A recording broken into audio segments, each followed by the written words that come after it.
Betingetulu kwetinkulungwane letimbili ti-student letimashele esakhiweni iCrema Building lesinemahhovisi lapho ti-student tibhadala khona.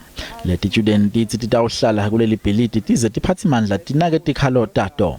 Inhlangano lemele ti-student ithi tingetulu kwetinkulungwane letimbili nemakhulu lasihlanu ti-student letingahle tingakhona ukubhalisela kufundza ngenxa yetikweleti. We all want students in UCT to register and be not financially excluded or academically excluded in the institution.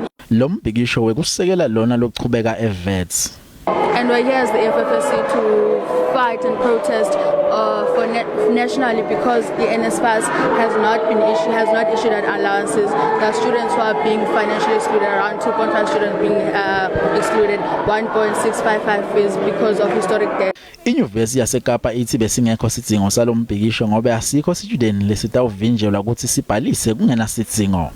Ithi student letingu 1655 letikweleta imali lengu 88 million wemarandi. Leti student bese tiya ekhaya emphathi walesikhungo kepha amange timthole. Kube sekushiswa emabhokisi epizza emgwaqweni lomkhulu kepha amange kube nekutsikameteka kwetindvo. Kusenjalo ti-student enyuvesi yase Free State tithi titawucinisa lombhikisho wato nangabe tikhalo tabo atinakwa. Ti-student letinge-24 letiboshiwe tikhululiwe ngebhayili yamahala tacwayiswa. Betigcwele ngaphandle kwenkantolo yamanje wase Bloemfontein tithi tifuna kunikwe tonke ti-student letifanele imfundvo yamahala. We are happy, we are jubilant that our co-students and comrades have been released on warning. No bail has been added. So of course we are happy as the Institutional Student Representative Council, and we know we can confirm that the matter has been referred to the 23rd of April.